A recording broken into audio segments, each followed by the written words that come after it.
Hello ಎಲ್ರಿಗೂ ನಮಸ್ಕಾರ. ಒಂದು ನಿಮಿಷ ಟೆಕ್ ನ್ಯೂಸ್ಗೆ ಎಲ್ರಿಗೂ ಸುಸ್ವಾಗತ. ಮೊದಲನೇ ಟೆಕ್ ನ್ಯೂಸ್ ಏನಪ್ಪಾ ಅಂತಂದ್ರೆ ನಾಸಾದವರು ಮತ್ತೆ ಇಸ್ರೋದವರು ಕೊಲಾಬ್ರೇಟ್ ಆಗ್ತಿದ್ದಾರೆ. ಯಾಕೆ ಅಂತ ಕೇಳ್ತೀರಾ? India international space station mission ಅಂತ ಬರ್ತಾ ಇದೆ ರೀ. ಅದಕ್ಕೋಸ್ಕರ ಯಾಕಂದ್ರೆ ಇಂಡಿಯನ್ ಆಸ್ಟ್ರೋನಾಟ್ಸ್ನ ಆ ನಾಸಾ ಅಂಡರ್ ಅಲ್ಲಿ ಟ್ರೈನ್ ಮಾಡ್ತಾರೆ. ಯಾಕಂದ್ರೆ Indian next international space station ಅಲ್ಲಿ ಅವನು ವರ್ಕ್ ಮಾಡಿಸೋದಾದ್ರೆ ನೆಕ್ಸ್ಟ್ ಇನ್ನೊಂದು ನಿಸಾರ್ ಅನ್ನೋ ಸ್ಯಾಟಲೈಟ್ ಸಹ ಲಾಂಚ್ ಆಗ್ತಿದೆ. ಯಾಕಪ್ಪ ಅಂತಂದ್ರೆ ಅರ್ತ್ ಮೇಲಿರೋ ರಿಸೋರ್ಸಸ್ ನ ಮಾನಿಟರಿಂಗ್ ಮಾಡಕ್ಕೆ.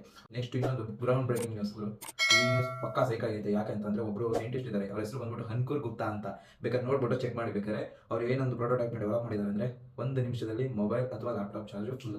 ಒಂದೇ ಒಂದು ನಿಮಿಷ ಸಾಕು, full laptop mobile full charge. ಇದನ್ನೇನಾದ್ರು ಗ್ರೌಂಡ್ ರಿಯಾಲಿಟಿ ಬಂತು ಅಂತ ಅಂದ್ಕೊಳ್ಳಿ, ಅಂದ್ರೆ ರಿಯಾಲಿಟಿ ಸ್ಟಿಕ್ ಆಗಿ ಬಂತು, ಇದು ಪ್ರೋಟೋಟೈಪ್ ಮಾಡಿರೋದು, ಇದನ್ನೇನಾದ್ರು ಅವ್ರು ಮಾಡಿದ್ರು ಅಂತ ಅಂದ್ಕೊಳ್ಳಿ.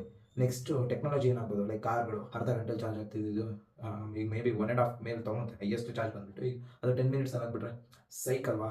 ಸ್ಟೇ ಟ್ಯೂನ್ ಆಗಿರೋಣ, ಇದಕ್ಕೆ ಕಾಯ್ತಾ ಇದೀವಿ. ಅದಾದ್ಮೇಲೆ ನಮ್ಮ ಚಾನಲ್ ನಿಮ್ಗೆ ಇಷ್ಟ ಆಗಿದ್ರೆ please like, share and subscribe. ಏನಾದ್ರು ಇಷ್ಟ ಆಗಿಲ್ಲ ಅಂದ್ರೆ ಕಮೆಂಟ್ ಅಲ್ಲಿ ತಿಳಿಸಿ, ನಾವು ಅದನ್ನ ಸರಿ ಮಾಡ್ಕೋತೀವಿ.